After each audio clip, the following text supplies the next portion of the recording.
আসন্ন পবিত্র ঈদুল আজহা উপলক্ষে কিশোরগঞ্জের কটিয়াদীতে করগাঁও ইউনিয়নের দুস্থ ও অতি দরিদ্র পরিবারের মাঝে ভিজিএফ কর্মসূচির আওতায় বিনামূল্যে চাল বিতরণ শুরু হয়েছে।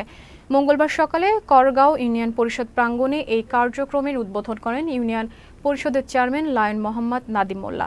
2024-25 অর্থ বছরে দুর্যোগ ব্যবস্থাপনা অধিদপ্তরের আওতায় 5,785টি পরিবারকে 10 কেজি করে চাল প্রদান করা হচ্ছে। 2 দিনব্যাপী চলমান এই কর্মসূচিতে করগাঁও ইউনিয়নের 9টি ওয়ার্ডের দুস্থ ও অতি দরিদ্ররা এই চাল সংগ্রহ করছেন। এই সময় উপস্থিত ছিলেন tag officer Maksud Ali, UP সচিব আবু জাফর সহ অনেকে। প্রথম কিস্তিতে আমরা 10 কেজি চাল বিতরণ করছি বিনামূল্যে। সুন্দরভাবে আমরা দেওয়ার চেষ্টা করছি।